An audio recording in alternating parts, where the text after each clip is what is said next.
Eh bien, Dieu soit loué, Église. Ça fait vraiment du bien de vous entendre crier, adorer, louer le Seigneur. Dieu merci. Merci Seigneur, je suis vraiment heureux d'expérimenter ce grand miracle dans l'Assemblée chrétienne locale. Parce que c'est bon pour moi. Amen. J'aime ça.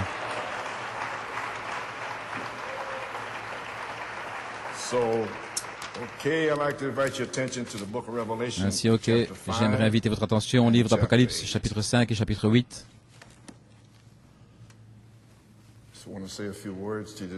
Je vais simplement vous dire quelques mots ce matin. La cassette vidéo de ce matin, après cette semaine passée, les choses semblent exploser pour les gens à un point où les gens commencent à comprendre ce qui se passe. Ainsi, je me sens conduit à mettre le message du 11 juillet sous forme de brochure, ce que vous avez, car ceci vous donnera la compréhension de toute la saison. Je me sens conduit à dire quelques mots juste avant la cassette. Vous devez connaître la différence entre les 6 sceaux écrits et l'ouverture du 7e sceau, qui a été dans le silence. Ainsi, j'ai quelques mots à dire juste avant la cassette. Ok, Apocalypse 5. Je pense que c'était la semaine dernière.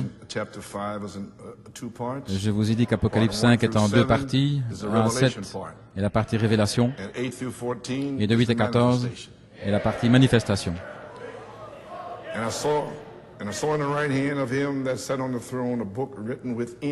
Puis j'ai vu dans la main droite de celui qui était assis sur le trône un livre écrit en dedans et en dehors scellé de 7 sceaux. Et je vis un ange puissant qui criait d'une voix forte, qui est digne d'ouvrir le livre et d'en rompre les sceaux. Et personne dans le ciel, ni sur la terre, ni sous la terre, ne put ouvrir le livre, ni le regarder. Et je pleurais beaucoup de ce que personne ne fut trouvé digne d'ouvrir le livre et de le lire, ni de le regarder. Et l'un des anciens me dit, ne pleure point, voici le lion de la tribu de Juda. Le rejeton de David a vaincu pour ouvrir le livre et en rompre ses 7 sceaux. Et je vis au milieu du trône et des 4 êtres vivants, et au milieu des anciens, un agneau qui était là comme immolé. Il avait 7 cornes et 7 yeux, qui sont les 7 esprits de Dieu envoyés par toute la terre. Maintenant, vous remarquez ces 7 esprits, maintenant vous savez ce que c'est Elohim. Et il a 7 yeux, qui sont 7 chandeliers, 7 hommes, 7 messages, 7 messagers, 7 tonnerres, 7 vertus. Juste là. Il vint et il prit le livre de la main droite de celui qui était assis sur le trône. Et Apocalypse 10, je veux dire Apocalypse 8.1. Et quand il ouvrit le 7e sceau, il y eut dans le ciel un silence d'environ une demi-heure. Que le Seigneur ajoute la bénédiction à la lecture de sa parole. Père, nous avons lu ta parole. Et maintenant, Seigneur, souffle du feu dans la parole. Et oins-moi, et Seigneur, en particulier ma gorge après avoir parlé hier soir. Et je suis là et épuisé. Mais je sens que le Saint-Esprit agit maintenant. Ainsi, je voulais venir ici et aussi faire ma part. Puisses-tu fortifier mon corps et ouvrir l'entendement des gens et déverser le Saint-Esprit dans la révélation de la parole. Dans le nom de Jésus, nous le prions et demandons la bénédiction. Amen. Norman pour la cassette, un petit titre, la révélation des 6 sceaux et l'ouverture du 7e sceau. Je veux dire quelques mots pour relier tout cela et quelques commentaires pastoraux. Et la cassette vidéo, comme vous le savez, c'est « Cependant, nous parlons la sagesse parmi ceux qui sont parfaits ».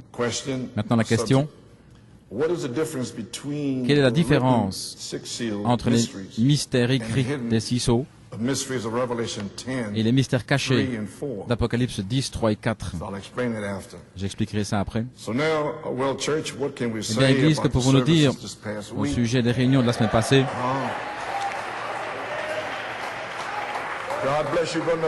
Dieu te bénisse, frère Nathanaël. Dimanche, mercredi, hier soir. Ainsi, le Saint-Esprit est en train d'ouvrir votre entendement.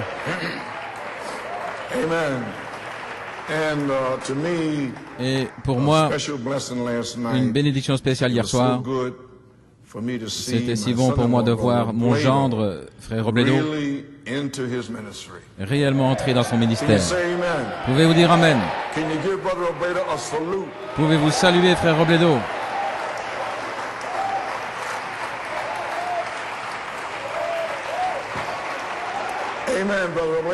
Amen, frère Robledo. Nous te saluons.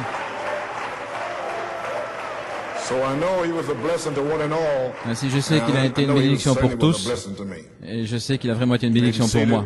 Pouvez vous asseoir?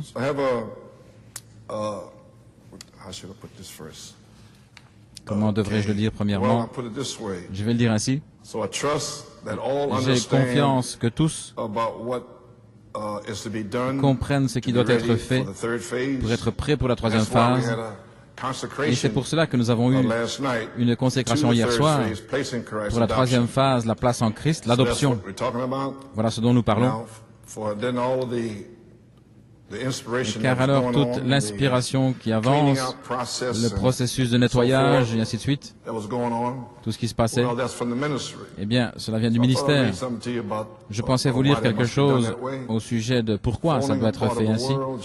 Dans Le Monde qui se disloque, Jeffersonville 1962, il parle des dons, page 23, paragraphe 103. Et Dieu place dans ce système des docteurs, des pasteurs, des prophètes, ainsi de suite, pour garder sa messianité en ordre droit, pas mélangée avec des credos dénominationnels, mais il arrache cette chose et garde l'Église pure, non frelatée pour Christ et sa parole. Page 21, paragraphe 147. Nous nous demandons aujourd'hui pourquoi les dons et les choses ne sont pas opérants dans l'Église comme ils devraient. Eh bien, les dons sont placés dans l'Église pour séparer et faire sortir le péché, pour garder l'Église pure. C'est la toxine de Dieu qui est donnée à l'Église. Aussi, elle désinfecte. C'est ce qu'il place dans l'Église pour tuer tous les parasites. Si vous voulez savoir ce qui se passe, voilà ce qui est arrivé hier soir. Pour tuer les parasites. Et il les place dans l'Église pour tuer tous les parasites qui déchirent l'Église. Vous y voilà.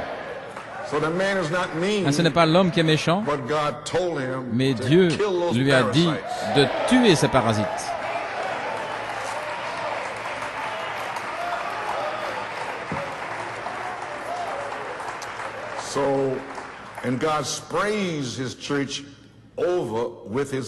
Et Dieu envoie le spray de sa parole sur son Église, et c'est ce que vous avez eu hier soir.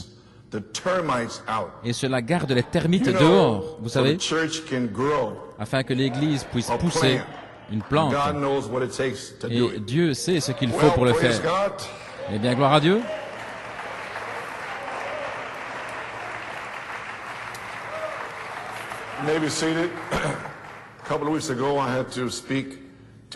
Il y a quelques semaines, je devais parler à l'église.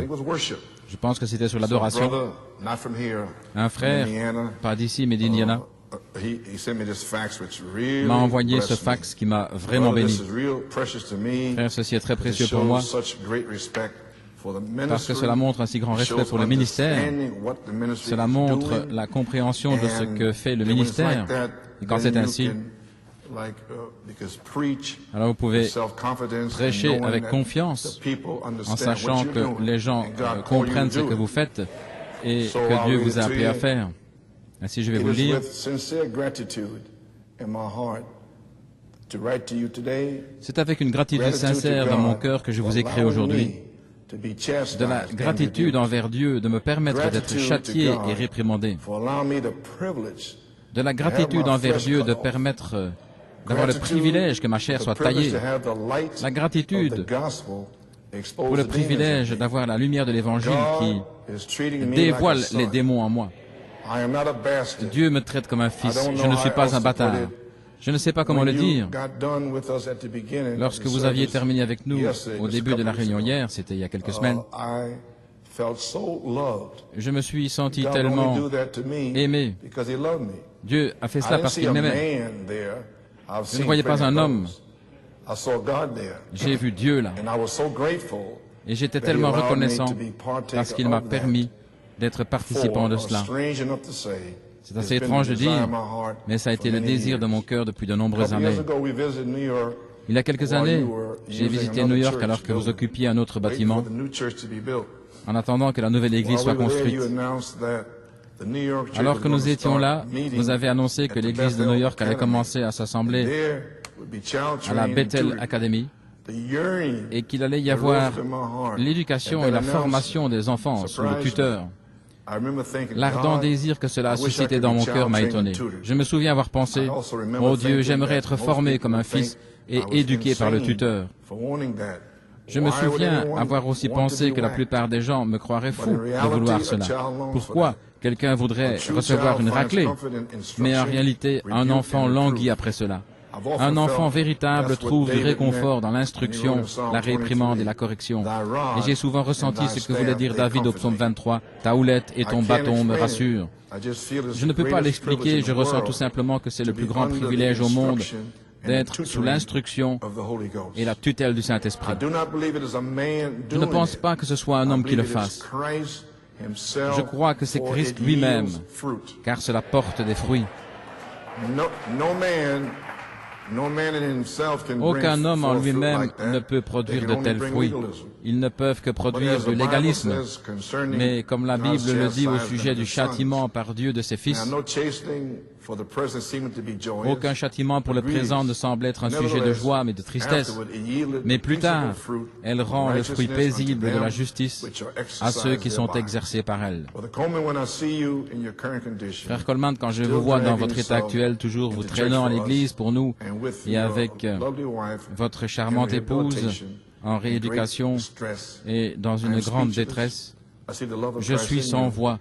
Je vois l'amour de Christ en vous comme il était en Moïse, se tenant dans la brèche pour nous, debout dans la brèche pour moi. Une nouvelle fois, je suis sans voix et me trouve incapable pour vous remercier convenablement. Je n'ai jamais vu un tel amour. Je n'ai jamais vu l'amour de Christ démontré ainsi. Je peux seulement prier que Dieu me rende digne du don de ce grand mystère éphésien.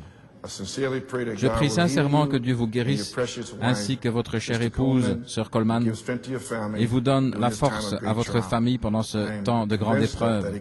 Je suis convaincu que cela peut seulement se terminer dans une grande victoire, car je crois que Dieu a ordonné qu'il en soit ainsi. Merci encore une fois d'être un vase consacré, au travers duquel Dieu puisse œuvrer puissamment dans l'épouse. Je vous apprécie tellement, que Dieu vous bénisse richement, et je ne dirai pas son nom. Ainsi que Dieu te bénisse, mon frère. J'apprécie cela.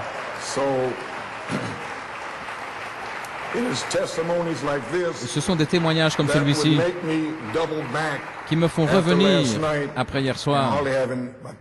Et j'ai eu à peine 2 heures de sommeil la nuit. Mais ce genre de témoignages, c'est pourquoi je viens ici pour me tenir devant les gens. Des gens comme ça. Que Dieu te bénisse, mon frère. Je l'apprécie.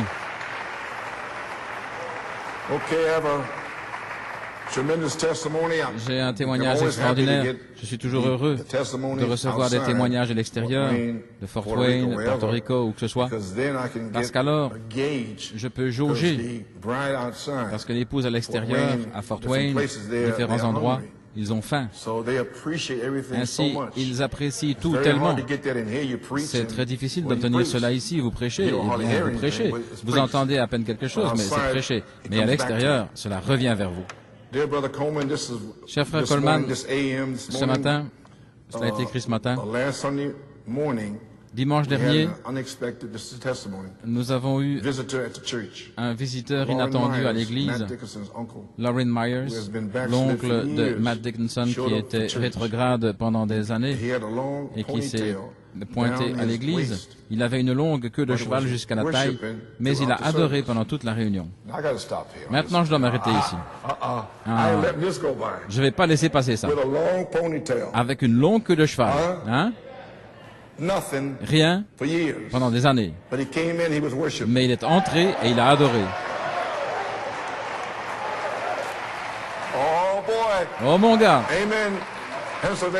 Amen, la Pennsylvanie. Une longue queue de cheval.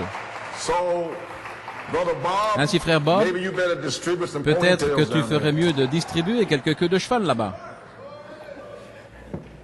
Amen. You may be seated. God bless you, brother Myers. Que Dieu te bénisse, frère Myers. Amen, brother Robledo. Amen, frère Robledo.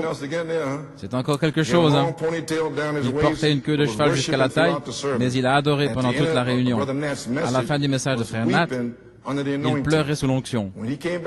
Lorsqu'il est revenu mercredi, il avait une coupe de cheveux propre et soignée. C'est tout. On ne lui a rien dit. C'est une semence de Dieu qui veut la parole.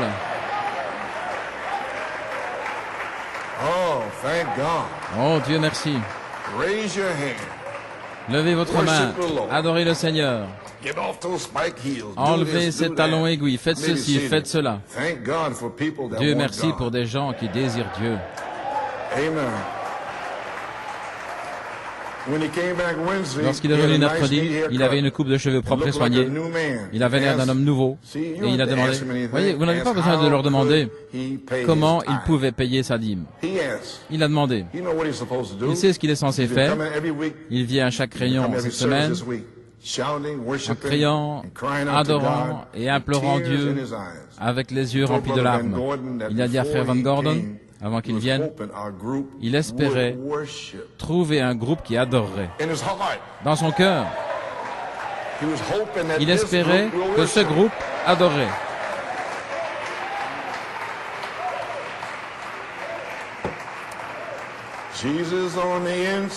Jésus à l'intérieur, œuvrant à l'extérieur.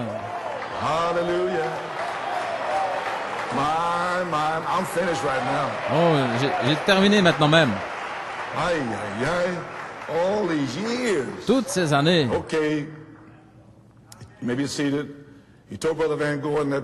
Il a dit à frère Van Gordon qu'avant qu'il vienne, il espérait trouver un groupe qui adorait, parce qu'il voulait aller quelque part où il y avait de l'adoration.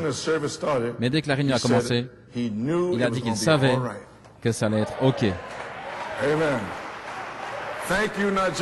Merci au Nigeria d'être venu ici et d'être avec nous pour adorer. Dieu vous a placé ici. Que Dieu vous bénisse le Nigeria.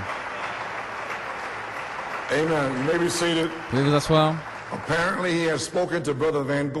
Apparemment, il avait parlé à frère Van Gordon à 2 occasions différentes pendant l'été et au mariage de Sarah et de Matt. Cela a remis quelque chose dans son cœur.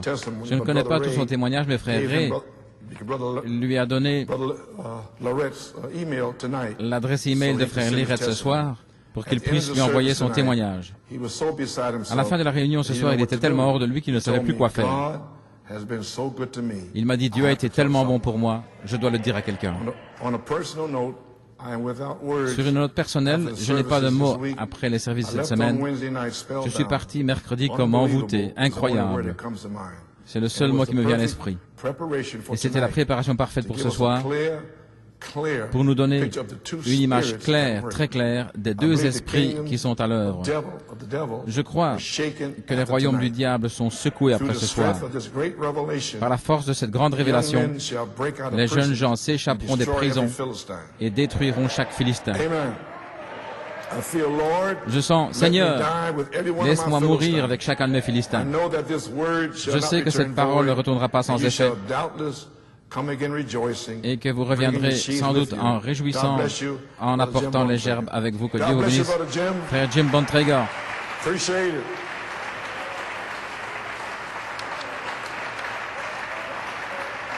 amen.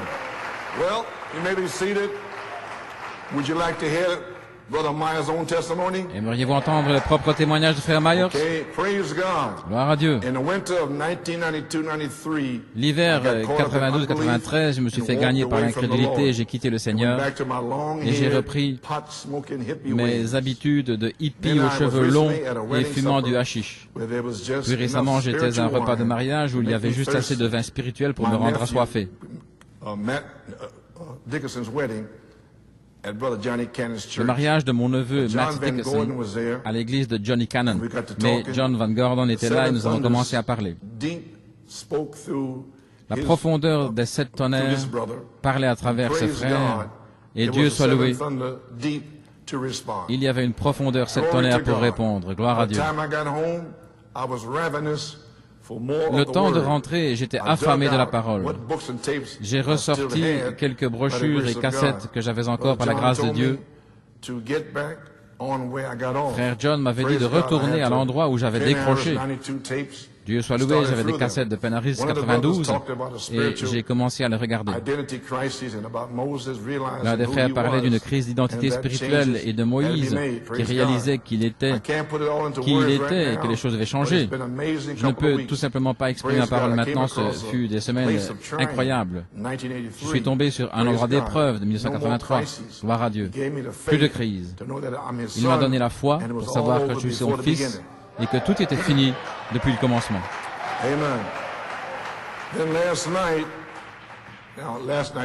Maintenant, la cassette d'hier soir, frère Coleman a dénoncé cet esprit de hippie, gloire à Dieu.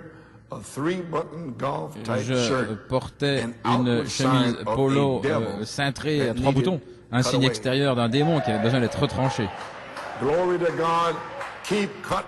Gloire à Dieu. Continuez de tailler. Merci Seigneur pour l'épée de la parole et des anges messagers prêts à brandir l'épée. Alors que le message continuait, l'esprit tombait sur la cassette et aussi dans le présent. Frère Coleman a dit d'imposer vos mains sur n'importe quelle affliction et qu'elle serait guérie. Ce ne sont pas les mots exacts. J'ai posé ma main sur ma jambe et j'ai réclamé la guérison pour des blessures que j'avais eues dans une collision il y a quelques années. L'ennemi m'a combattu, mais alors que nous adorions et louions vers la fin de la cassette de frère Coleman, la douleur a disparu. Gloire à Dieu. Écoutez, je n'ai pas eu besoin de ma canne pour monter l'escalier ou quoi que ce soit. Je dois m'en aller, sinon je serai en retard. Je pourrais écrire des louanges toute la journée. Dieu merci pour le Alléluia dans mon âme. Que Dieu vous bénisse, frère Loring Myers, qui va à Fort Wayne. Eh bien, que Dieu te bénisse, frère Myers.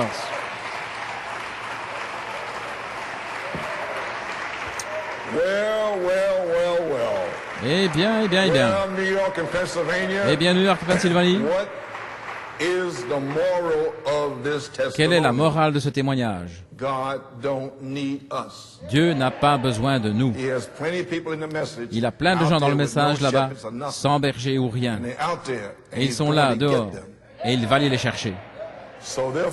Ainsi donc, tout ce que j'ai à vous dire, eh bien, Dieu soit loué, merci Seigneur, que vous faites ce que vous faites. Je n'en dirai pas plus. Merci Seigneur, que vous soyez venus à la vie. Ainsi, pouvez vous asseoir. Je vais rapidement faire ceci. Aujourd'hui, c'est mon anniversaire concernant l'inspiration concernant ma 3e phase. Ainsi, je vais vous le lire, et cela vous donnera la compréhension de ce qui se passe.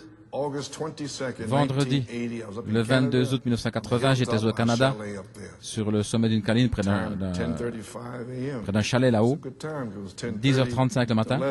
C'est une bonne heure parce qu'il était entre 10h30 et 11h lorsque le tonnerre a grondé. Mon fils Joseph, je te parle par mon esprit.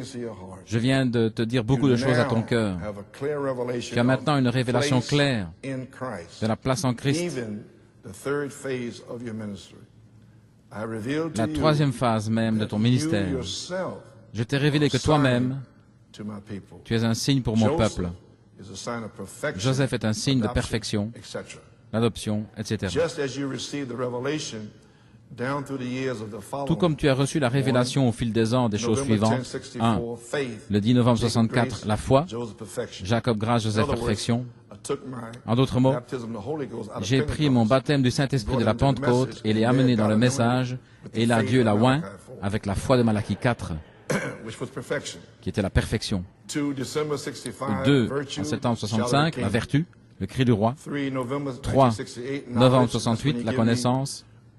Et c'est là où il m'a donné Lévitique 25, 6 et 9. Novembre 69, la tempérance. C'était lorsque le petit Douglas a été ressuscité de mort et il m'avait dit de ne rien dire. Et je me suis demandé pourquoi je ne pouvais rien dire.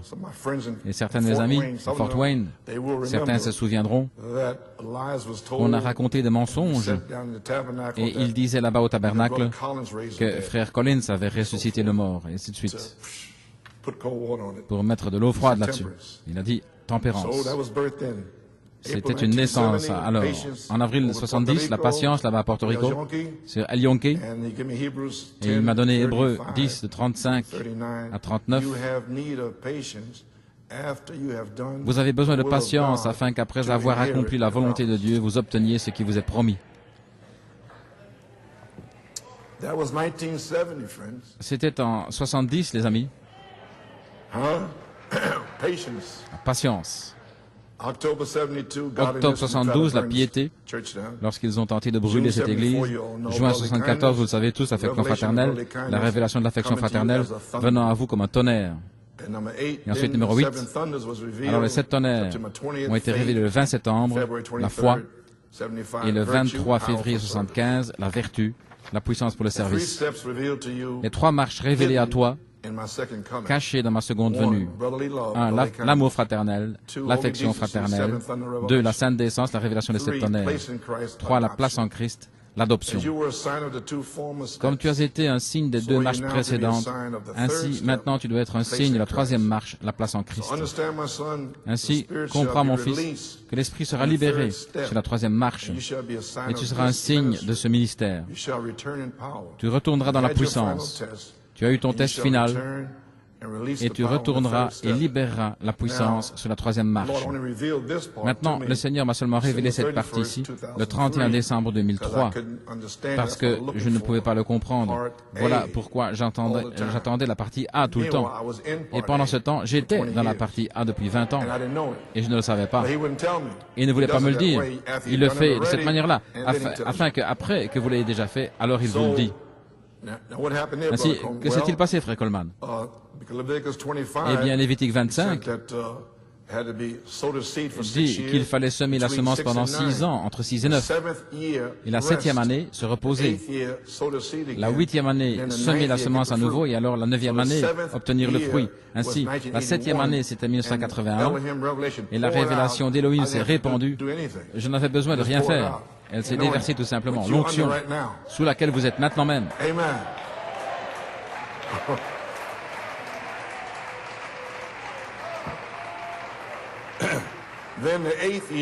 Ensuite, la 8e année, en 1982, je suis revenu et j'ai semé les semences à nouveau. Puis la 9e année, parce qu'il est dit que vous ferez ceci jusqu'à la 9e année ou jusqu'à ce que ces fruits arrivent. Ainsi, la 9e année était 1983, lorsque frère Robledo s'est avancé le 8 juin, un mercredi soir, et a prononcé la parole, la charité et la foi absolue de l'épouse, et il a été baptisé du Saint-Esprit. Ainsi, l'Esprit avait été libéré là, sur la 3e marche, mais je ne l'avais pas saisi alors. Puis il m'a dit de suite après, tu retourneras et libéreras la puissance sur la 3e marche. Et comme vous le savez, là-bas à Fort Wayne, et puis de retour à New York, et autour du monde, le Saint-Esprit s'est déversé pour une naissance. Ainsi, il m'a dit l'eau, la parole des 7 sceaux, le sang, la révélation des 7 tonnerres, l'Esprit, la naissance du Saint-Esprit. Et j'ai laissé échapper ceci pendant 20 ans, je ne comprenais pas. Ainsi, la naissance était en 83, et depuis la naissance jusqu'ici, cela a été un endroit de test pour moi. Tout a été testé et éprouvé. Et frère, cela a été rude. Ainsi, maintenant, le Saint-Esprit est sur le point d'être libéré. Pourquoi? Pour l'adoption.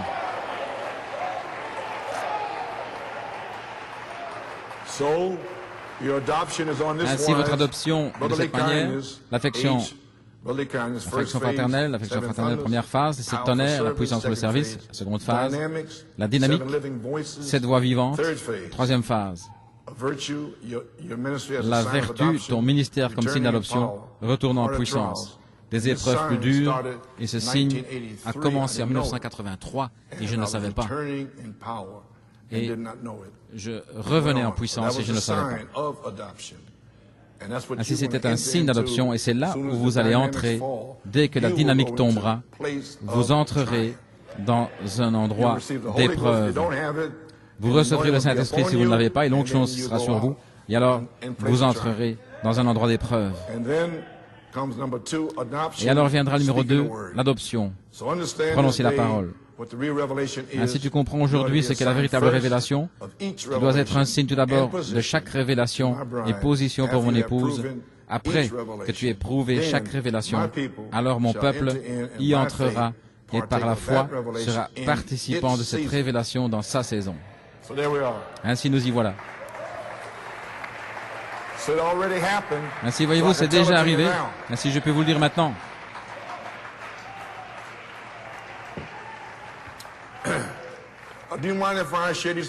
Ça ne vous fait rien si je partage ces choses avec vous? C'est OK?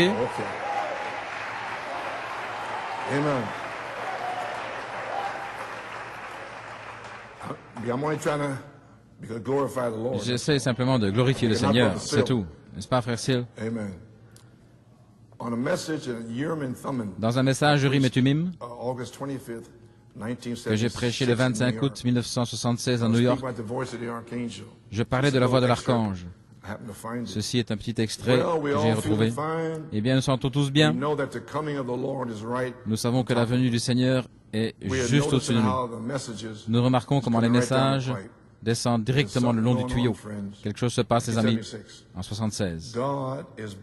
Dieu est en train de s'unir, voyez-vous.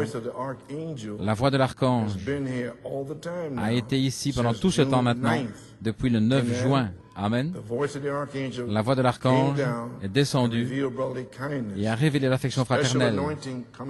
Une onction spéciale qui descend, ce qui est une robe spéciale. Et là-bas en Géorgie, et il l'a démontré là-bas en Géorgie, et le Saint-Esprit est tombé. Oh, c'était si simple et si humble, voyez-vous. Alors il est venu comme 7 tonnerres. L'onction s'est accrue, voyez, elle s'est renforcée. Qu'est-ce que c'est? Dieu en train de fusionner. Et le 23 février 75, c'est devenu encore plus puissant tout au long de 75. L'onction était plus puissante, cette onction spéciale, cette robe spéciale, afin que d'autres puissent voir que cette robe, avec la parole, a toujours été là. C'était la voix de l'archange, révélant l'affection fraternelle, l'âge dans lequel tu te trouves. Et alors, il vient ensuite et révèle les 7 tonnerres. Voyez-vous ce que je veux dire? C'est toujours la voix de l'archange. Ainsi, il était déjà là dans les 2 phases. Et maintenant, nous avons juste prêché au sujet de la 3e phase. Voyez-vous ce que je veux dire? Le temps de l'adoption. La même voix de l'archange. Et alors ceci est la manifestation de l'affection fraternelle et des 7 tonnerres. Ainsi, pincez-vous. Il était là tout ce temps, et certains ne le savaient pas. Mais la voix de l'archange, le souverain sacrificateur, a été ici pendant tout le temps dans les autres phases. Voyez-vous, c'est caché. Après que le cri soit sorti, l'âge de l'appel hors d'eux, par Malachie 4, le Seigneur est descendu comme un cri de la colonne de feu. La colonne de feu a révélé l'affection fraternelle. Le logos était la même en Géorgie, manifesté partout. La même colonne de feu est entrée à New York ici, du 8 au 17 novembre 1974. La même colonne de feu, voyez, la parole qui entre. Et le 23 février 1975, il est revenu avec une onction plus puissante. Fin de citation.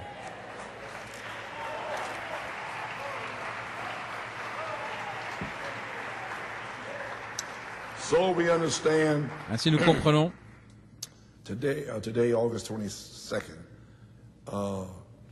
aujourd'hui, le 22 août, nous comprenons le rapport entre la voix de l'archange et la première phase. Qu'était-ce, frère Coleman? C'était une œuvre du Saint-Esprit. La deuxième phase, qu'était-ce? Une œuvre du Saint-Esprit. Dans les âmes qui sont en prison, à la page 50, Frère Branham dit que tout ministère a trois phases. Et la troisième phase est le temps de l'adoption. Et Frère Branham a dit à la page 50, il a dit que cela a toujours été ce troisième pôle. 3, c'est la perfection. Le ministère vient à sa perfection. Maintenant, regardez. Lorsqu'il reproduit Christ à nouveau dans le naturel parmi des êtres humains. Fin de citation. Avez-vous assez de foi pour que Dieu se voile en vous? Moi, oui. Je m'y attends. Je vis pour cela. Je ferai mon chemin pour cela. Et je suppose que c'est pour cela que vous êtes ici. Église, vous pouvez vous asseoir. Se pourrait-il que nous soyons finalement arrivés à cette troisième phase, / troisième pôle, l'ouverture de la parole, les mystères révélés, le temps de l'adoption, la voix de l'archange voilée dans son peuple. Y sommes-nous? Est-ce que c'est ce qui se passe depuis avril jusqu'à maintenant? Est-ce que c'est ce qui se passe maintenant?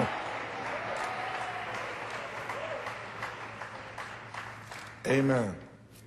So, unveiling of God. Dans le dévoilement de Dieu, page 41, paragraphe 280, vous êtes des épîtres écrites lues de tous les hommes. Traduisez cela, tournez-le de cette manière, tournez-le simplement. Vous êtes des épîtres qui ont été écrites parce que vous ne pouvez rien y ajouter, qui sont lues de tous les hommes. La parole de Dieu manifestée. En d'autres mots, Pierre et Jean, pour le montrer lorsqu'ils étaient là-haut, ils ont vu qu'ils étaient ignorants, sans instruction. Mais ils pouvaient voir qu'ils avaient été avec Jésus. Ils étaient illettrés, sans instruction. Mais ils étaient des épîtres écrites sur qui on pouvait lire qu'ils avaient été avec Jésus. Pourquoi? Parce que Jésus se manifestait à travers eux. Christ voilé dans leur chair, manifesté, rendu vivant, comme il était en Moïse.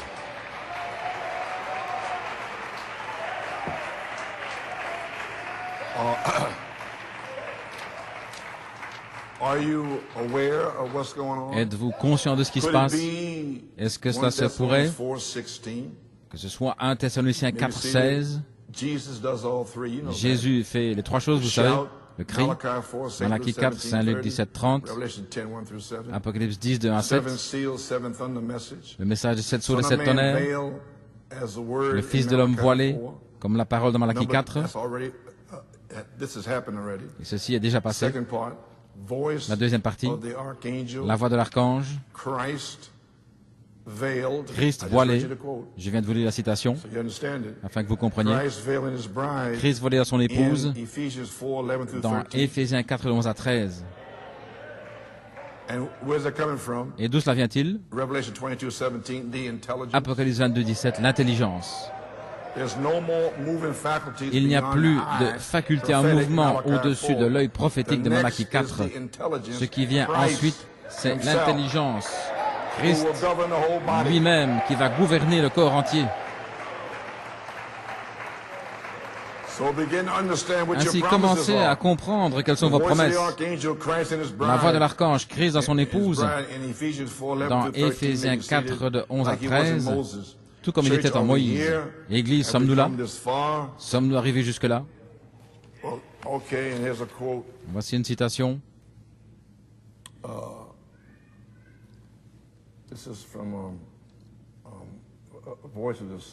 Ceci vient de la voix du signe, Beaumont, Texas. Viens, rabbin, dans mon église. Nous te donnerons toute notre coopération. Certainement, nous te croyons. Tu es merveilleux, tu es le rabbin. Tu es le jeune prophète. Entre. Toutes sortes de coopérations, des signes merveilleux. Mais lorsque la voix a parlé et a dit, moi et le Père, nous sommes un. Oh là là. Ils ne pouvaient pas croire ça. Tu te fais Dieu. Ils ne voulaient pas la voix. Ils aimaient le signe. Ils admettaient que c'était le signe du Messie, mais la voix, ils ne l'aimaient pas. Les œuvres que j'ai faites, vous les ferez aussi. Ils ont dit, il est Belzébul. Et il a dit, génération de vipères. Oh, ils détestaient cette voix. Qu'ont-ils fait?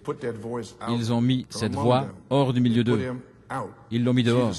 Jésus a dit, s'ils appellent le maître de la maison Belzébul, à plus forte raison, comment appelleront-ils ses disciples? Souvenez-vous d'Apocalypse 3, dans l'âge de la Odyssée. Et ceci est celui de la Odyssée, le signe de Sodome qui doit venir.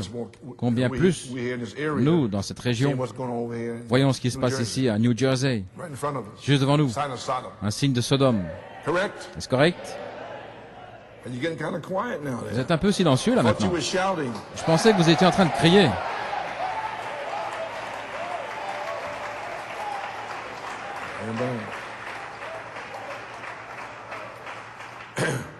Ceci est celui de Laodicée, le signe de Sodome doit venir. La voix, revenir à la parole. Lorsqu'il vient selon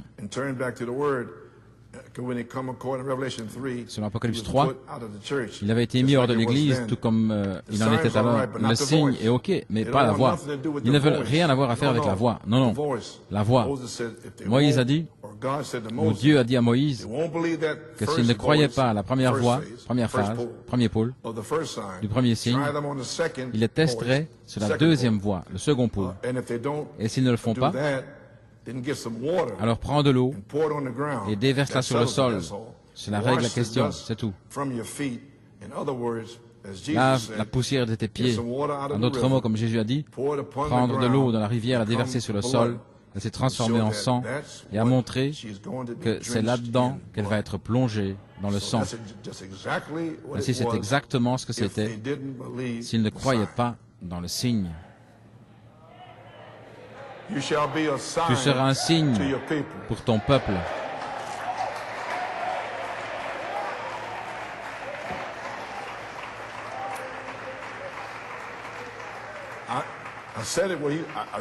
Je l'ai dit, je vous l'ai lu en 1980. Vous pouvez vous asseoir. Et s'ils ne croyaient pas ce signe, alors le troisième signe le montrait vraiment. Maintenant, regardez. Tous les ministères ont trois signes. Ils sont envoyés de Dieu. Jésus a eu trois signes. Moïse a eu trois signes. Noé a eu trois signes. Élie, trois signes. Et notre Élie, aujourd'hui, en a trois. Tout vient en trois signes. Eh bien, Dieu soit loué. Que puis-je vous dire?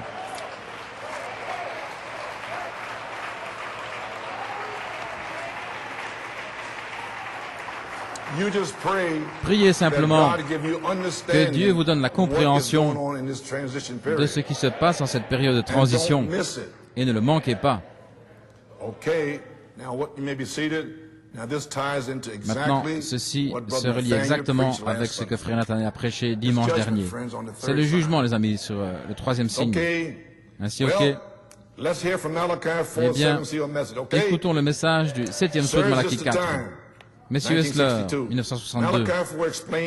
Malachie 4 a expliqué le ministère des mystères écrits. Le ministère des mystères, des sceaux écrits, je veux dire. Et les points en suspens. Malachie 4 a expliqué les mystères cachés d'Apocalypse 10, 3 et 4. Maintenant, les amis, les mystères cachés étaient en Apocalypse 10, 3 et 4, parce que lorsque ce fut parlé, Jean a commencé à écrire, ce sont les versets 3 et 4. Il a dit, scelle-le.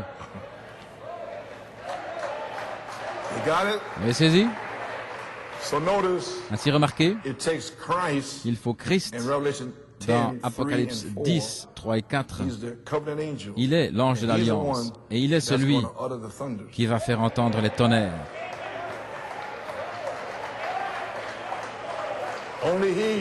Seulement lui. Le saisissez-vous? Seul Jésus-Christ peut révéler le tonnerre.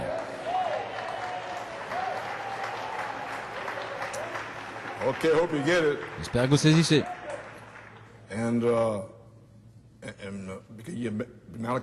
Malachie 4 a expliqué les mystères cachés d'Apocalypse 10, 3 et 4.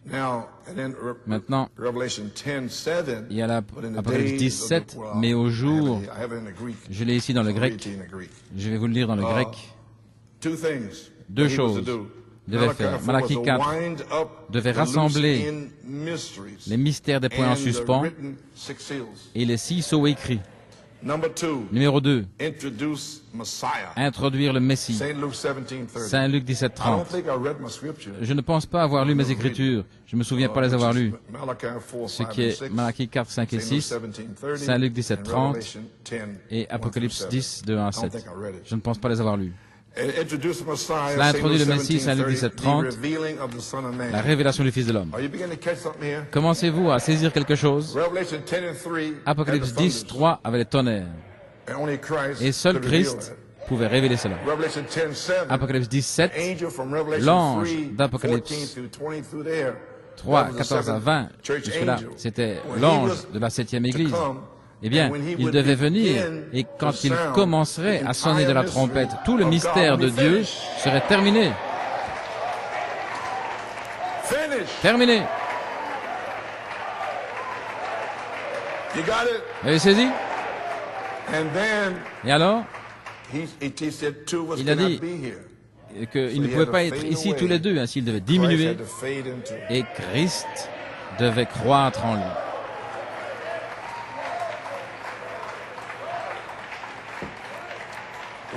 Eh bien, vous êtes une bonne audience jusque-là.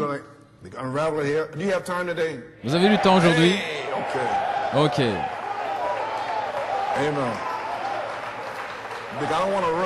Je ne veux pas me précipiter. Et ma gorge ne va pas trop bien de toute façon. Dans Messieurs Esler, page 36, le livre qui est écrit à l'intérieur est alors complété, achevé. Tous ces mystères ont fini de retentir. Voyez-vous ce qu'il a dit? Lorsqu'il est sur le point de sonner de la trompette, le mystère serait terminé, le mystère de Dieu. Voyez-vous? Et alors, bien sûr, lorsqu'il eut ouvert le 7e sceau, un silence, un secret. Personne ne sait. Et cela a été ainsi tout le long jusqu'en 74 et 81.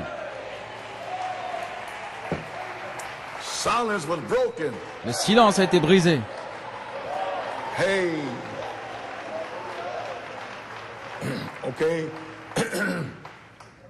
Maintenant, laissez-moi le relire, pouvez vous asseoir, pour que vous soyez sûrs. Mais au jour de la voix du 7e ange, le dernier ange, ce sont ces paroles. Quand il commencerait à sonner de la trompette, le mystère de Dieu serait terminé. Quand il commence à sonner de la trompette, immédiatement, terminé. Mais c'est sur bande. Et des années plus tard, vous avez besoin que quelqu'un vienne avec une révélation pour le reprendre.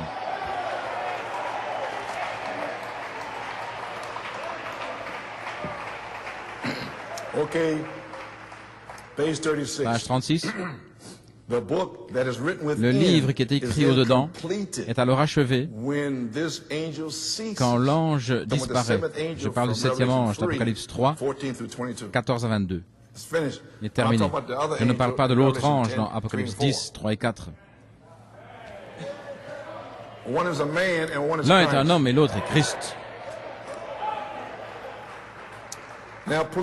Maintenant, s'il vous plaît, comprenez ceci. Lorsque le message du 7e ange est achevé, le mystère de la divinité, le mystère de la semence du serpent, tous les autres mystères de ces choses, la filiation éternelle, comme ils en parlent. Comment peut-il être un fils éternel alors que l'éternité n'a jamais commencé, ne s'arrêtera jamais? Et un fils est quelque chose qui est engendré. Où est la logique? Page 37. Remarquez, le livre écrit, lorsque cet ange termine tous ces mystères des points laissés en suspens, à travers la bataille qu'ils ont livrée. Luther a combattu, Wesley a combattu, les pentecôtistes ont combattu. Mais quelqu'un vient, dit la Bible, et lorsqu'il sonnera de la trompette, tous ces mystères, les unitaires sont partis avec le nom de Jésus, les trinitaires avec Père, Fils, Saint-Esprit, tout comme ils ont fait au concile de Nicée, la même chose. Les deux avaient tort. Et maintenant, au milieu du chemin, dans les Écritures se trouve la vérité. La vérité est là. Mais vous nous en sommes, dit l'ange du Seigneur. Maintenant, remarquez, Apocalypse 5, 1. Écoutez. Puis je vis dans la main droite de celui qui était assis sur le trône un livre écrit en dedans. L'écriture était à l'intérieur et au dos scellé de 7 sceaux. Maintenant, c'est écrit à l'intérieur du livre, mais derrière, il y avait 7 sceaux au dos de celui-ci qui n'étaient pas écrits dans le livre. Maintenant, ceci est le révélateur qui parle, Jean. Maintenant, souvenez-vous, ce n'était pas écrit dans le livre. En d'autres mots, cela fut scellé au dos. Ce qu'il disait ne fut pas écrit à l'intérieur. Et au jour de la voix du septième ange, tous ces mystères qui sont écrits à l'intérieur devraient être terminés.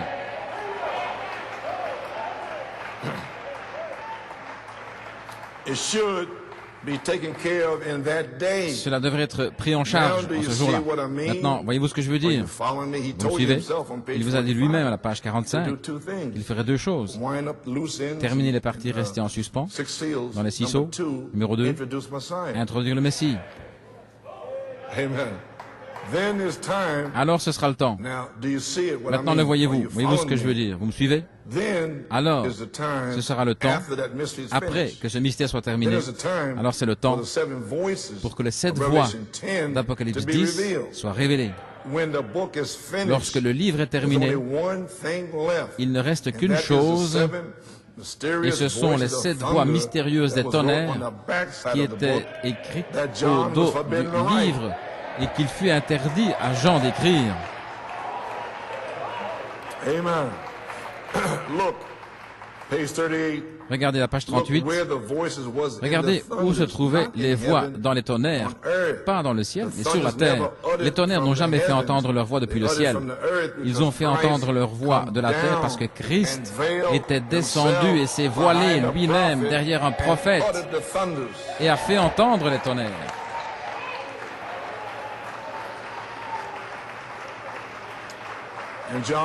Et Jean dit, et j'allais écrire, Apocalypse 10, 3 et 4, quand j'entendis du ciel une voix qui disait « Scelle », avec S majuscule, « Scelle ce qu'on dit ». Les choses qu'on prononce, les 7 tonnerres, ne l'écrit pas. Et c'était tous les mystères cachés qu'il a apportés dans son message depuis le 14 juin 1964 jusqu'à la bande de l'enlèvement en 65. Ça s'est fait entendre à Jean. Il commence à écrire, scelle-le, ne l'écris pas, ne l'écris pas. Vous avez saisi?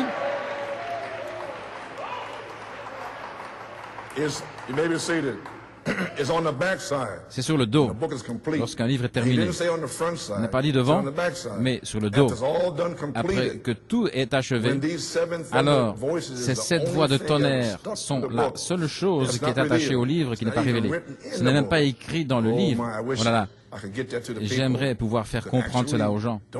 Ne le manquez pas. Ne le manquez pas, s'il vous plaît. Pas cette fois-ci. Je suis sur le point de m'en aller. Ne le manquez pas. Si jamais vous avez écouté, écoutez. Ces sceaux sont sur le dos du livre. Et au moment où le 7e ange fait entendre sa voix, tous les mystères qui sont écrits dans le livre sont achevés, accomplis. Ceux qui sont écrits sont terminés. Et immédiatement, le livre qui fut ouvert et écrit à l'intérieur est fermé. Les mystères de Dieu sont terminés. Et voici les mystères de Dieu, le départ de l'Église et toutes ces autres choses. Les mystères sont terminés. Lorsque ce 7e ange fait entendre chaque mystère, c'est terminé. Qui qu'il soit, quoi que cela puisse être, la parole de Dieu ne peut faillir.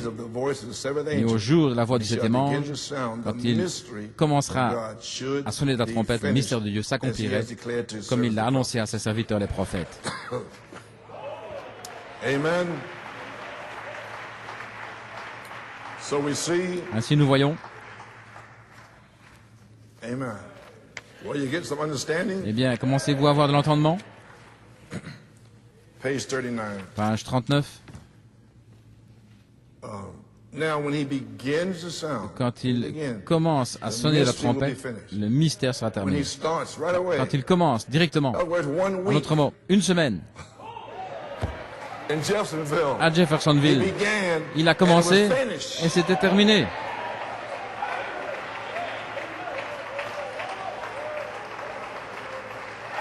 Amen. Maintenant, quand il commencera à sonner la trompette, le mystère sera terminé. C'est alors le moment que les 7 voix des 7 sceaux d'Apocalypse 10 soient révélées. Ainsi, je pourrais injecter ici. Quand il est arrivé à ce 7e sceau, le dimanche soir, si vous étiez là, vous savez ce qui s'est passé. Tout le monde était prêt à entendre ce que ce serait.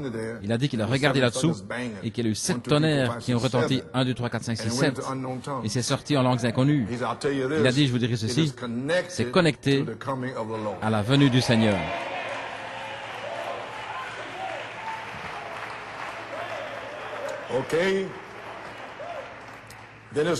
Alors c'est le temps pour les 7 voix scellées d'Apocalypse 10 d'être révélées, comprenez-vous.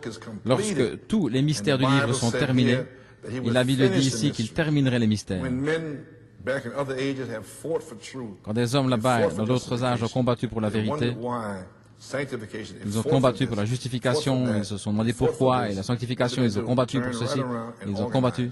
Et puis, qu'est-ce qu'ils ont fait? Ils se sont organisés. La même chose avec les pentecôtistes, les baptistes, les presbytériens, les luthériens. Chacun a fait la même chose. Ils ont fait demi-tour et ont fait la même chose. Et la Bible dit dans Apocalypse 17 que c'est ce qu'ils feraient. La vieille mère prostituée et ses filles, le mystère Babylone. Maintenant, il ne reste qu'une chose, sont les 7 tonnerres que nous ne connaissons pas, et ils n'auraient pas tonné en vain. Dieu ne fait rien seulement pour s'amuser. Nous jouons et nous agissons stupidement, mais pas Dieu. Tout avec Dieu est oui et amen. Il ne fait pas le pitre, il ne plaisante pas, il pense ce qu'il dit et il ne dit rien, à moins que cela ait un sens. Et les 7 tonnerres qui se trouvent là dans la révélation de Jésus-Christ sont un mystère. La Bible ne dit-elle pas que c'est la révélation de Jésus-Christ? Eh bien, il y a un mystère caché à ce sujet. Saisissez-vous. Le mystère caché. En d'autres mots, au verset 7, lorsqu'il commence à sonner la trompette, le mystère de Dieu serait accompli. Mais au verset 3 et 4, il y a des mystères cachés.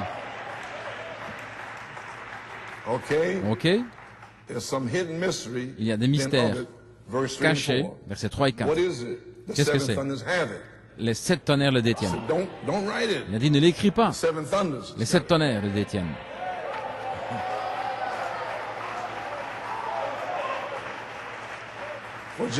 Car Jean était sur le point d'écrire, et une voix se fit entendre du ciel disant, ne l'écris pas, mais scelle-le, scelle-le. Mets-le sur le dos du livre. Ça doit être révélé. Ce sont des mystères. Amen. Well, praise God. Eh bien, gloire à Dieu.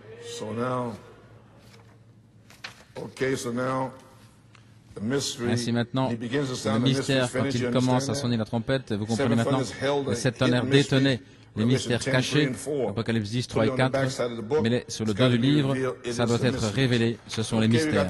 Ok, nous sommes arrivés jusque-là. Eh bien, que Dieu soit loué. J'avance bien. Amen.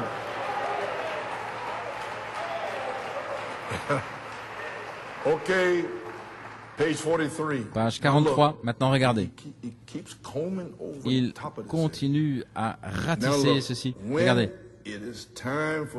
Lorsque c'est le temps pour les 7 voix, alors c'est le moment pour que ces 7 voix, lorsque le livre d'Apocalypse 10 est terminé, c'est le temps pour que ces 7 voix soient révélées. Maintenant, je ne vous garderai pas plus longtemps.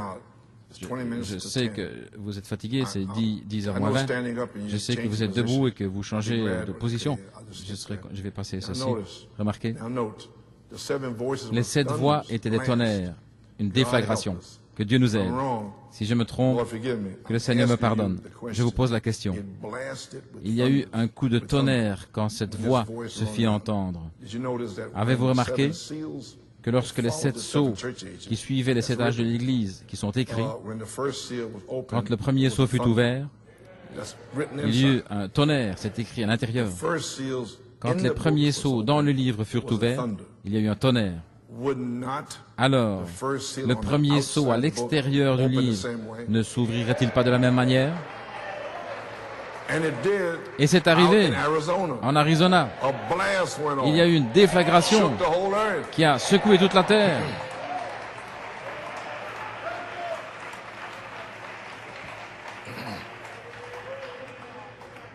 Amen. Quand les premiers sceaux dans le livre furent ouverts, il y eut un tonnerre. Alors le premier sceau à l'extérieur du livre ne s'ouvrirait-il pas de la même manière? Dieu ne change pas son programme. Allons dans Apocalypse 6. Et je regardais quand l'agneau ouvrit un des 7 sceaux, et j'entendis l'un des 4 êtres vivants qui disait comme d'une voix de tonnerre, « Viens voir !» Et il n'y eut pas d'autre tonnerre. Et lorsque le dernier sceau fut ouvert, ce qui était le 7e sceau, il y eut dans le ciel un silence d'environ une demi-heure. Voyez-vous, ce fut ouvert, mais c'était le silence. Mais lorsque le premier sceau fut ouvert, il y eut une déflagration, un tonnerre. Ô Église, voici Frère Branham qui essaye de dire aux gens, en 1962, il y a 42 ans, sommes-nous aussi loin? Les amis, pensez-y. J'espère que non, mais si c'est le cas, ce souffle, cette déflagration, le 22 décembre, le 7 anges l'avait visité. Et bien sûr, il était là le 28 février. Quelle était cette déflagration? Devant Dieu et cette Bible ouverte, je ne mens pas. Une déflagration a secoué la terre. Maintenant, quand le premier sceau des 7 qui ont été ouverts dans la Bible, seulement un est sorti, mais la déflagration a secoué la terre entière, un tonnerre. Et alors, si les sceaux qui sont au dos seraient ouverts, n'y aurait-il pas un tonnerre aussi? Alors il a dit, regardez, je ne sais pas, je ne peux pas le dire. Alors quelqu'un dans le message reprend ceci et il dit, il a dit qu'il ne savait pas, je ne peux pas le dire. Mais il vient de vous le dire.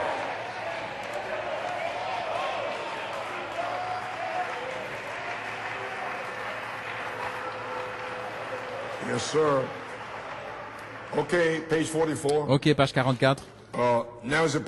Est-ce que c'est clair maintenant? Lorsque le premier sceau fut ouvert, les sceaux qui étaient à l'intérieur du livre, ces mystères qui ont retenti, la justification, la sanctification, l'Église catholique romaine, les protestants, lorsque toutes leurs petites batailles et ces choses laissées en suspens dans la parole de Dieu, le 7e ange entre en scène et les rassemble toutes et les explique.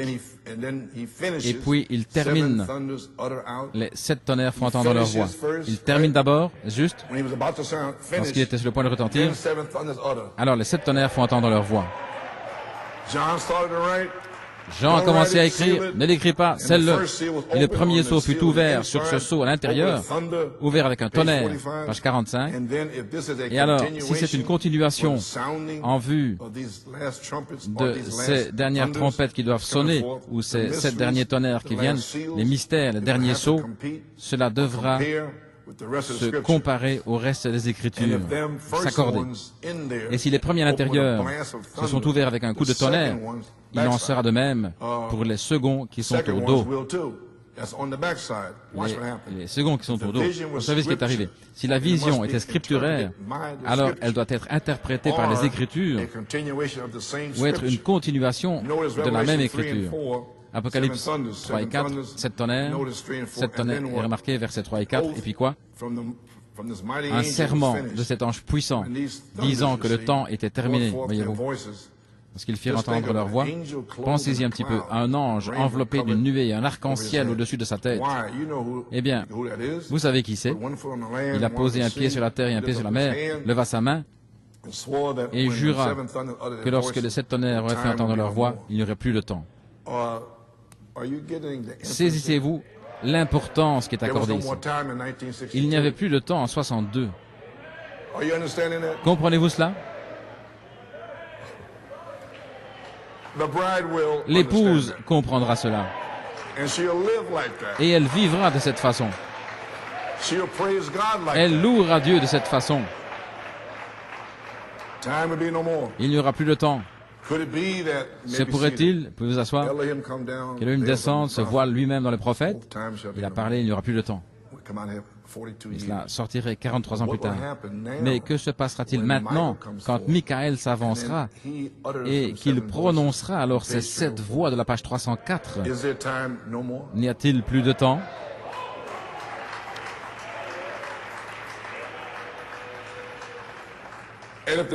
Et si le ministère des mystères de Dieu est terminé, le ministère des mystères, et quoi si ce sont ces 7 mystères qui sortent dans une petite église humble comme la nôtre, vers laquelle le Tout-Puissant est venu, et a aussi considéré l'humble état de son peuple?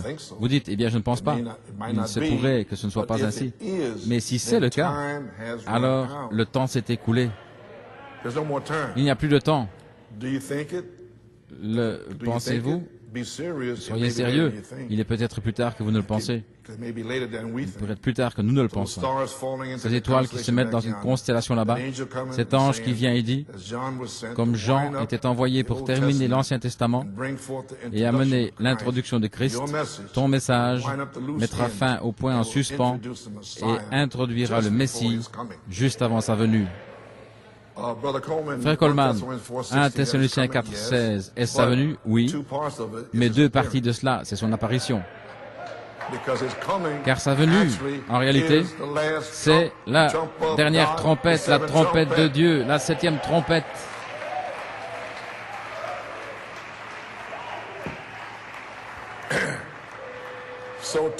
Ainsi, 2 parties.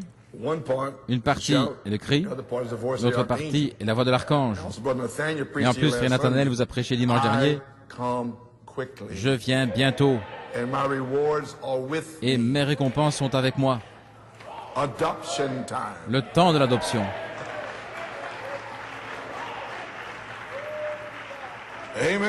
Amen. Le message des derniers jours, remarquez que l'ange puissant a juré par un serment qu'il n'y aurait plus de temps. Maintenant, je ne veux pas vous garder trop longtemps, pensez juste à ceci.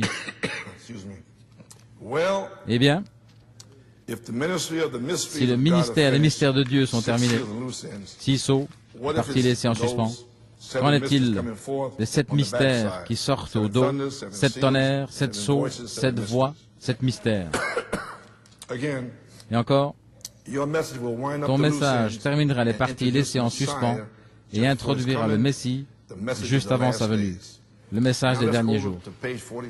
Maintenant, allons à la page 47. C'est ici qu'il relie les tonnerres à la stature de l'homme parfait. La page 47, nous sommes peut-être plus près que vous ne le pensez, cela m'a effrayé, j'en ai pas fait assez. Où en sommes-nous? Il n'y aura plus de temps.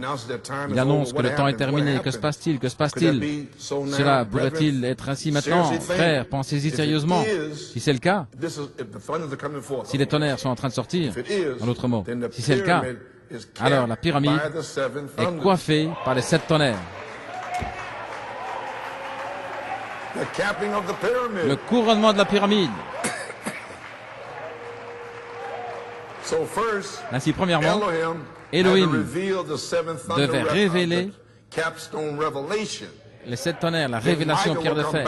Ensuite, Michael reviendra avec la manifestation de la pierre de fer pour coiffer votre pyramide.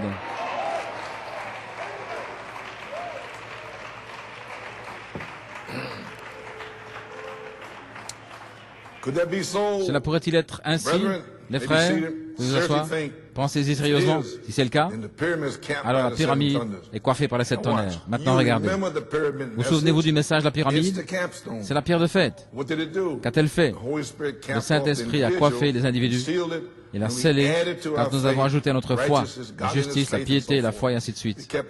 Nous avons continué d'ajouter jusqu'à obtenir 7 choses et la 7e est l'amour qui est Dieu. Et maintenant, il parle de 7 à partir de la foi. Vous avez ajouté à votre foi 7 choses, et cela va jusqu'à la charité. Vous devez garder cela à l'esprit, voyez-vous. Nous avons continué d'ajouter jusqu'à obtenir 7 choses, et la 7e était l'amour qui est Dieu. Voilà comment il forme l'individu. Il le coiffe et le scelle du Saint-Esprit. Alors, si c'est ainsi, maintenant, remarquez ici, là où il fait descendre les tonnerres, ici, il a 7 âges de l'Église, où il a eu 7 mystères Voilà les tonnerres qui ont retenti et ils ont combattu pour ramener cela. Et maintenant, la pierre de tête vient pour coiffer l'église. Les tonnerres signifient-ils cela, mes frères, messieurs? Est-ce là où nous en sommes?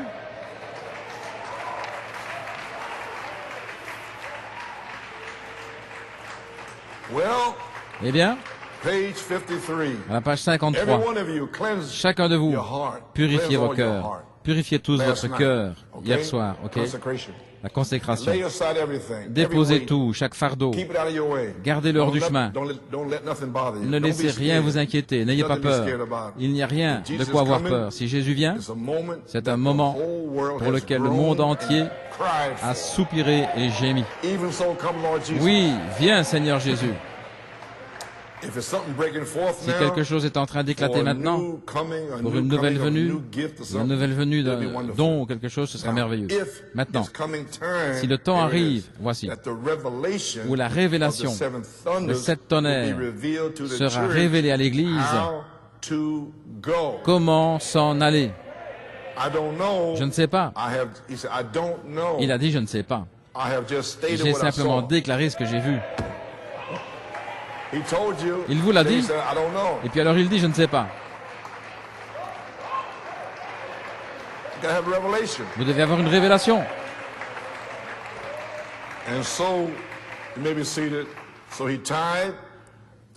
Ainsi, il a relié les 7 tonnerres à la statue de l'homme parfait. Et dans la statue de l'homme parfait, la page 6, maintenant nous approchons les 7 sceaux. Nous venons juste de terminer les 7 âges de l'Église, et ceci est un message d'enseignement qui relie l'homme qui va être racheté par le sang du Seigneur Jésus et qui sera dans cet âge de l'Église, cet âge de l'Église éternelle à la fin des sceaux. Est-ce que vous êtes reliés?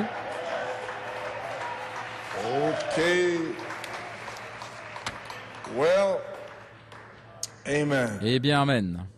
Eh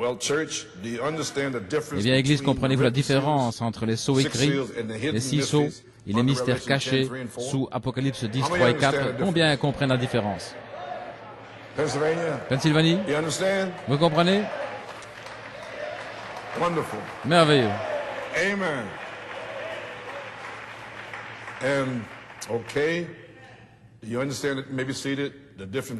Comprenez la différence entre les sceaux écrits, 6 sceaux, et les mystères cachés sous Apocalypse 10, 3 et 4.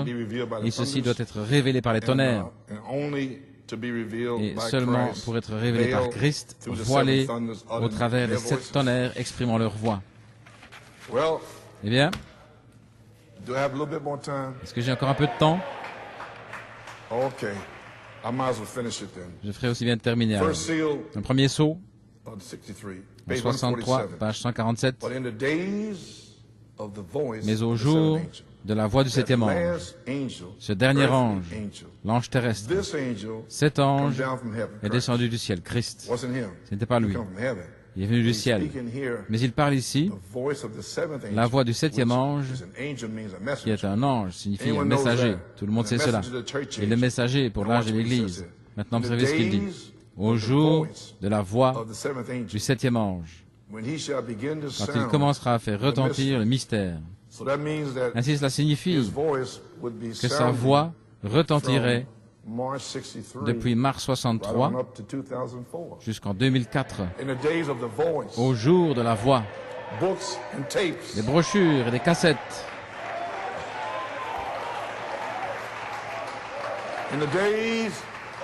Au jour de la voix, jusqu'au Nigeria, au jour de la voix, en Malaisie, Nouvelle-Zélande, en Inde, au jour de la voix, en Amérique du Sud, en Amérique centrale. Mes amis, cela devait être parlé et ça devait sortir pour aller chercher l'épouse. Amen.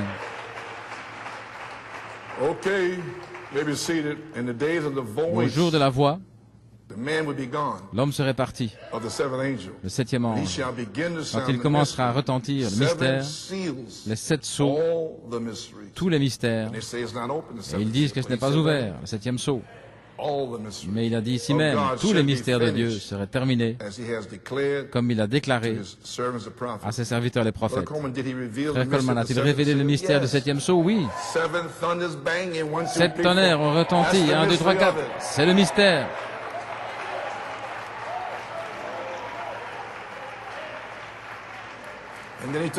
Et alors il a pris sa vision de la tente et il a relié à l'intérieur. Alors il a pris les tonnerres d'Apocalypse 10 et les a glissés sous Apocalypse 8.1, le septième sceau. Ainsi c'était terminé. Mais maintenant vous devez avoir une révélation et c'est connecté à la venue du Seigneur.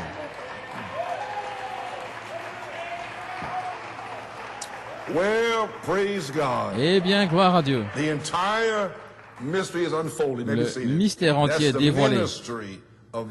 C'est le ministère de cet ange, voyez-vous. Ce sera si simple, cela va passer au-dessus de la tête des gens. Maintenant, regardez.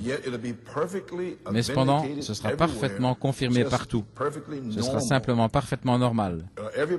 Tous ceux qui désirent le voir pourront le voir. C'est juste. Jésus a dit, c'est ce qu'il a déclaré quand il est venu.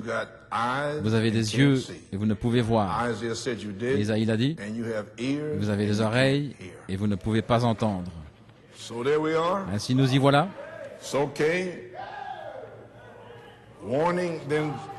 Dans avertissement,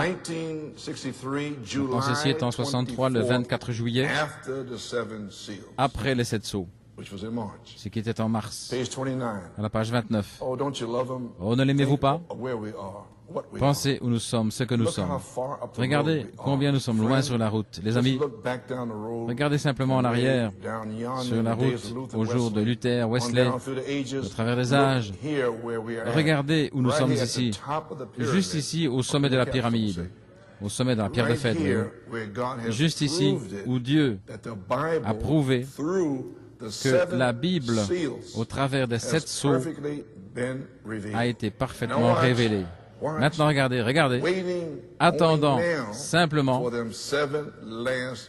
ces 7 derniers mystères juste à la fin, à la venue du Seigneur. Et l'enlèvement de l'Église, ce qui pourrait arriver avant l'aube. Ainsi, il a clairement séparé les 7 sceaux écrits et ensuite les 7 derniers mystères connectés à la venue du Seigneur.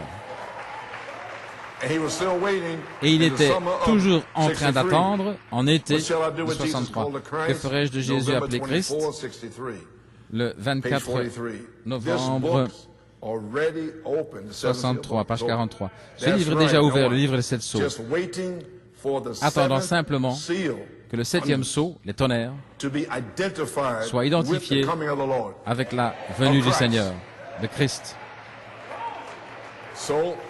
En d'autres mots, il n'y avait pas encore de tonnerre, et nous sommes maintenant en novembre 63. Il continuait d'attendre, mais le livre est ouvert, et quand il viendra, ce devrait être identifié à la venue du Seigneur. Dans Shalom, Sierra Vista, en Arizona, le 12 janvier 64. Laissez-moi passer certaines choses. Paragraphe 158, page 25. Exactement comme il nous a montré dans les 7 âges de l'Église ce qui arriverait. Juste exactement ce qu'il nous a montré qui arriverait quand il a placé cette lumière-là et la révélation pour montrer au monde. Quand il a envoyé, voici, quand il a envoyé les 7 anges, maintenant regardez, quand il a envoyé les 7 anges, les anges célestes juste, pour révéler les 7 messagers qui se sont trouvés ici en bas. Ainsi, les 7 anges célestes représentaient les 7 anges terrestres. Et il a dit dans 1 sur 1 million, en 65, en Californie, il a dit que chaque ange céleste représentait un sceau qui était ouvert. Et il vous a dit, dans le 7e sceau, ce qu'il en a été. Cette partie mystérieuse, cette semaine, ce furent les anges qui sont venus chaque jour, les anges célestes, avec la révélation de chaque sceau. Correct? quand il a envoyé les 7 anges célestes pour révéler les 7 messagers qui se sont trouvés ici en bas, maintenant regardez, et il a montré les points en suspens. Chaque ange est venu chaque jour révéler les points en suspens au travers des 6 sceaux. Voyez-vous cela? Chaque ange, pendant chaque jour, révélait les points en suspens que Luther avait laissé et que la Pentecôte avait laissé. Tout cela est représenté là, et en type et ombre du grand Shalom. Jéhovah, J-H, il l'a envoyé dans les cieux, et l'œil mécanique en a pris une photo. Merci Seigneur. Shalom, paix, n'ayez pas peur, ne soyez pas inquiets. Jésus est ici, sa grande lumière est venue vers nous, et nous en sommes reconnaissants. Le grand mystère, il est ici aujourd'hui, en train de se manifester, faisant la même chose qu'il avait fait alors, faisant exactement la même chose. La page 28. Nous avons entendu la parole disant qu'au jour du 7e ange, et l'âge de l'Église, il a juste dit que le message du 7e ange serait le dernier message. Et alors, nous découvrons ici, regardez, dans Apocalypse 10, maintenant ceci est très important, au jour du message du 7e ange, les mystères de Dieu seraient terminés.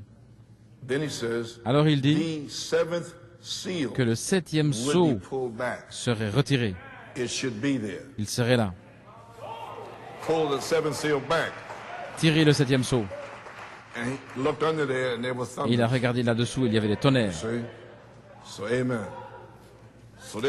Ainsi nous y voilà.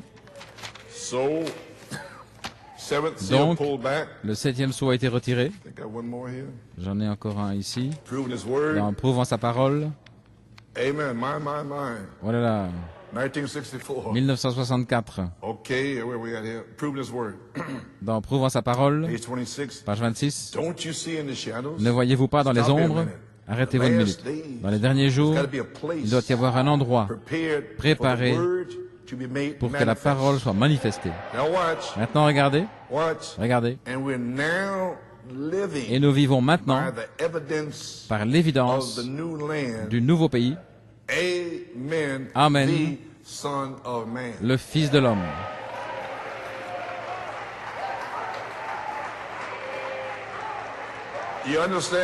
Vous comprenez maintenant ce qu'est le nouveau pays, le Saint-Esprit, le Fils de l'homme.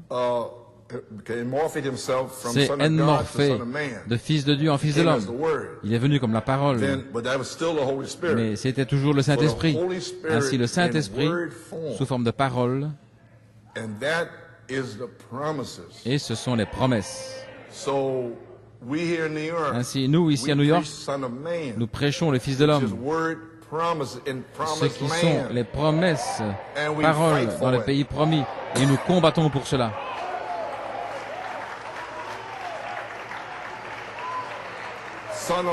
Le Fils de l'homme est le pays promis des promesses. Dieu vous l'a donné, prenez-le.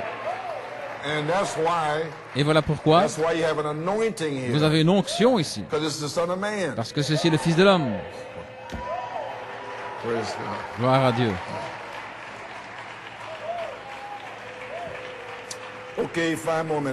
Encore 5 minutes, nous y voilà.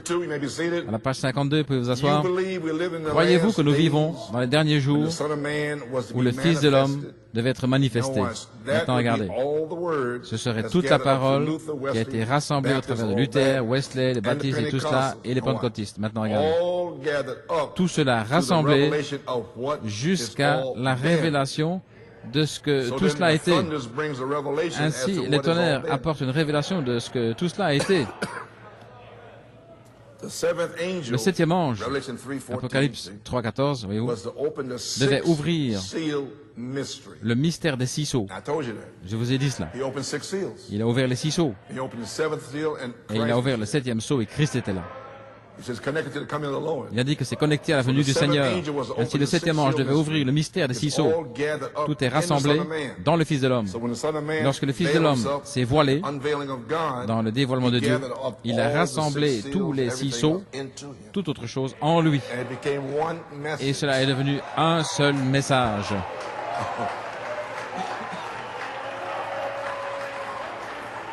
Amen. So, it's all gathered up in the Son of Man. Ainsi, tout est rassemblé dans le Fils de l'homme, son ministère. Sa plénitude du temps est arrivée à la plénitude de sa parole pour manifester la plénitude de son corps. Maintenant, saisissez bien ceci. C'est la parole. C'est la parole parlée. La parole parlée. C'est la parole parlée, manifestée par la parole. Qui est-ce? Elohim, le Fils de l'homme. Le Fils de l'homme est voilé dans les prophètes. Le Fils de l'homme prend sa propre Bible et tonne 7 fois. Et tous les mystères cachés sont ouverts. Vous avez saisi? C'est la parole parlée, manifestée par la parole, voilée, qui révèle la parole. C'est la parole révélée. Un pays de promesses, l'adoption, la perfection, votre guérison, votre famille. Prêchez-le.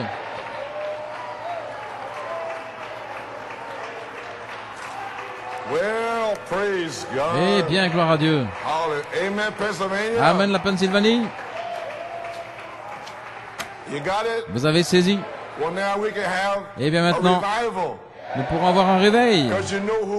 Parce que vous savez qui il est. Vous savez qui vous êtes. Et vous savez qui est Satan.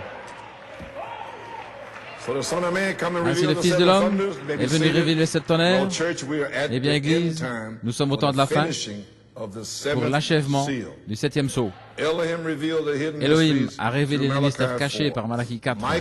Michael va révéler, va faire connaître, va apporter les mystères cachés par le ministère de la manifestation des fils de Dieu adoptés sur la 3e phase, le temps de l'adoption. Frère Coleman, ceci semble être si simple. Comment se fait-il que tous les prédicateurs ne prêchent pas ceci? Eh bien, ça vient seulement par révélation.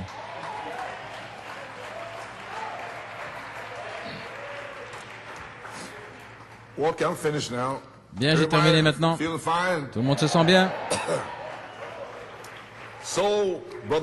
Ainsi, frère Musgrove a eu des réunions. Quand était-ce? Le 25 mai 1976 à Clarksville. Certains d'entre vous ici, je sais que frère Bacchus était là, parce que je pouvais l'entendre crier là-bas, vous savez. Amen, frère Bacchus. Est-il ici aujourd'hui? Non, il n'est pas là, ok. Dans cette réunion-là, je passais par un temps difficile parce que je parlais à Jeffersonville, ils étaient là, et ils me regardaient les yeux grands ouverts, vous savez, et ils parlaient des cris, des choses qui se passaient. J'ai dit, eh bien, je vois ici beaucoup de gens de Jeffersonville que j'avais l'habitude de voir au début des années 60. Je me souviens que vous, les gens, vous poussiez des cris quand le prophète prêchait. Je me souviens que vous adoriez. Amen. Je leur ai amené ça juste devant eux. Maintenant, pourquoi voudriez-vous que vos enfants renient la chose même que vous avez faite? Pourquoi venez-vous ici sans adoration? Ainsi j'ai dit, eh bien, j'essaie de vous aider.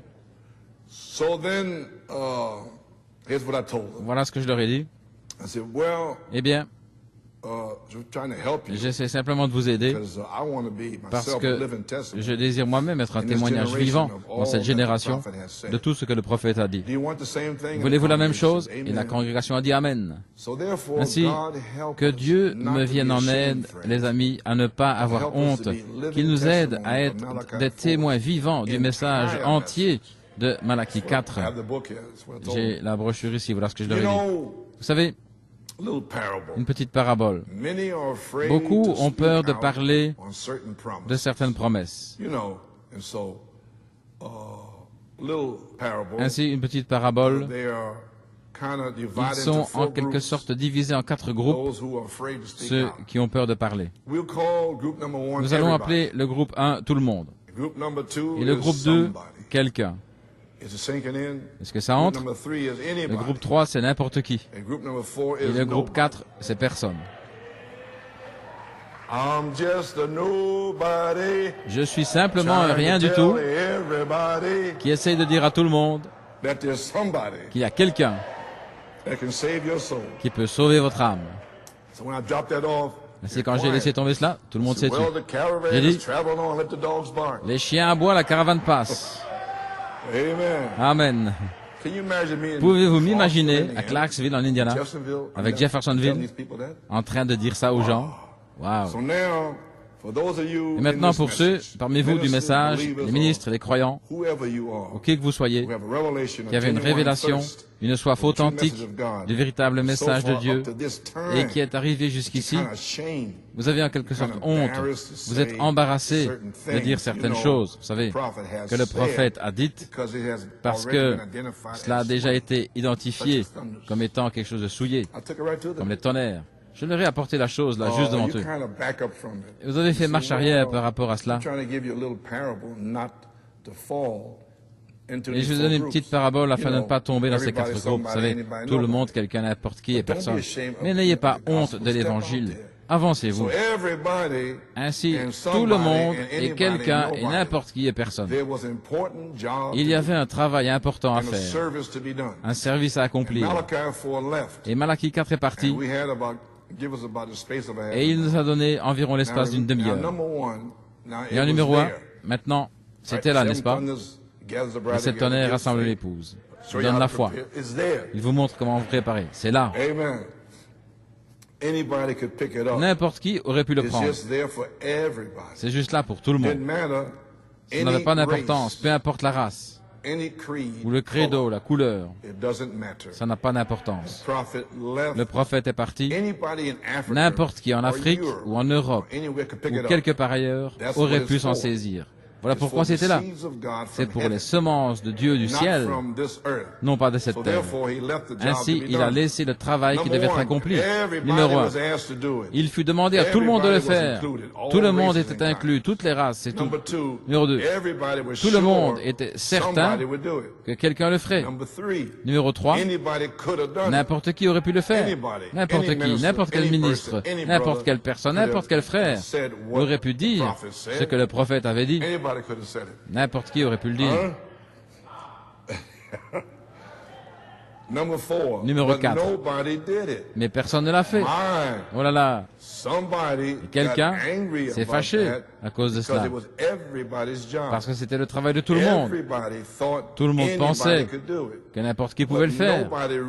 Mais personne n'a réalisé que tout le monde ne le ferait pas. Oh, alléluia, à toi la gloire. J'ai commencé à chanter alors.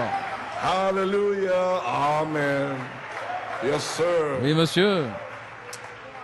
Praise God. And Gloire à now Dieu. the climax. Et maintenant, le point culminant. Finalement, tout le monde a blâmé quelqu'un. Ne vous inquiétez pas. Quand la dynamique frappera les églises dans le message, alors tout le monde va blâmer quelqu'un, alors qu'en réalité, personne n'a rien demandé à personne. Ainsi nous y voilà. Ainsi Seigneur, ne me laisse pas être tout le monde, quelqu'un, n'importe qui ou personne. Je remercie Dieu pour une épouse élue, prédestinée, gloire à Dieu. Va en arrière dans la pensée de Dieu, qui n'a pas honte de l'Évangile, qui n'a pas honte de ce que le prophète a déclaré, gloire à Dieu. Que Dieu vous bénisse, frère Musgrove, frère Robledo. Frère Robledo a prêché là aussi. Et le reste d'entre vous les frères, ici autour du monde. Frère Olu, frère Ayo, et vous tous ici. Amen. Tous ici. Ne pas honte de l'Évangile. Parce que vous venez du fond de la pensée d'Élohim. Nous sommes sortis de la pensée de Dieu. Il n'avait même aucun indice de ce dont je parlais. Il vous a parlé aussi, et vous êtes devenu une partie du Logos. Voici, je viens dans le rouleau du livre, gloire à Dieu. Ainsi, nous ne sommes pas tout le monde, quelqu'un, n'importe qui, personne, frère, nous sommes une partie d'Élohim. Nous sommes sortis de la pensée de Dieu. Nous ne pouvons pas faire autrement, nous devons parler. Et ma parole ne retournera pas à moi sans effet. Alléluia. Gloire à Dieu. Eh bien, gloire au Seigneur, que le Seigneur vous bénisse.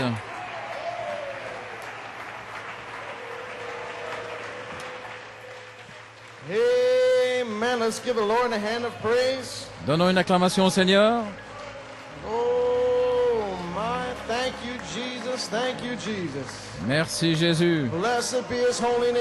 Béni soit son saint nom. Hallelujah. Oh, it is peace,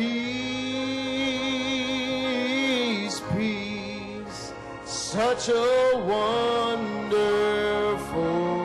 peace, coming down from the Father above. Oh, sweet over my spirit, forever I pray, in fathomless billows of love. Oh, it's His peace, peace, such a wonderful peace, coming down from the Father above. Well, sweep over my spirit, forever I pray, in fathomless billows of love. Keep playing softly. Well, church, what can we say this evening? Eh bien, Église, que pouvons-nous dire ce soir? My Lord and my God. Mon Seigneur et mon Dieu, Did you hear from heaven? avez-vous entendu le ciel parler? Hallelujah, hallelujah. My God. And church, the hour is late. I don't want to keep you. L'heure est tardive, je ne veux pas vous garder, mais ce message m'a vraiment renversé.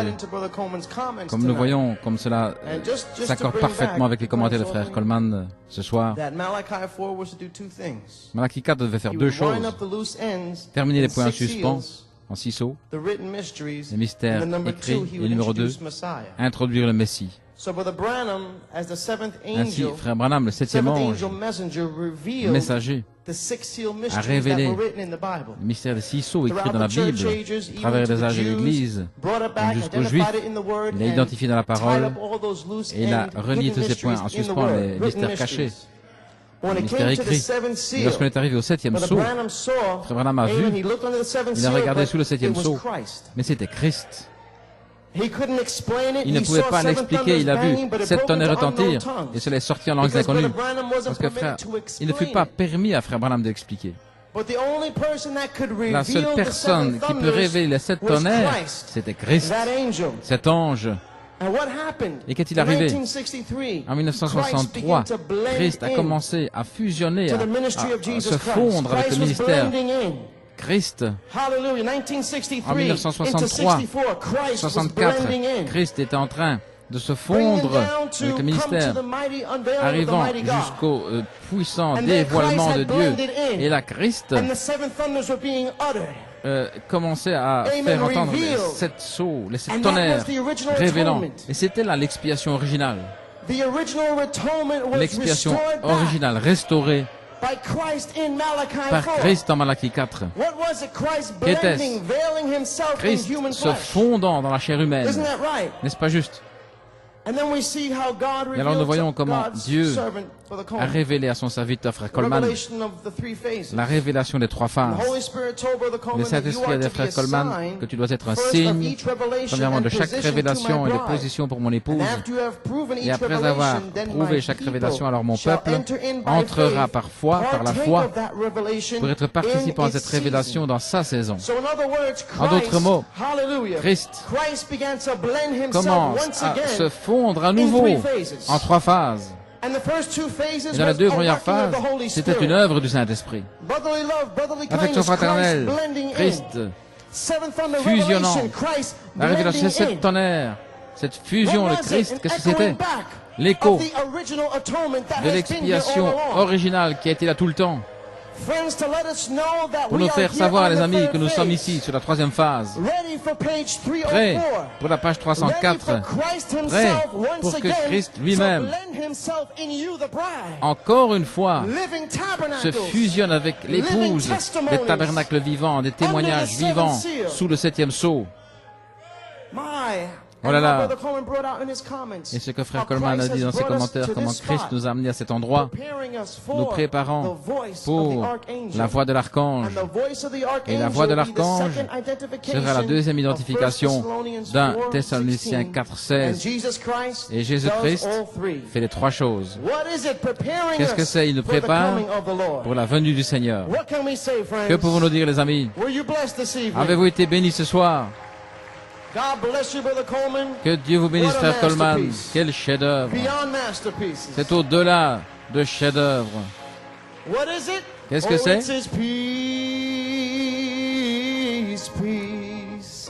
Such a wonderful peace coming down from the Father above.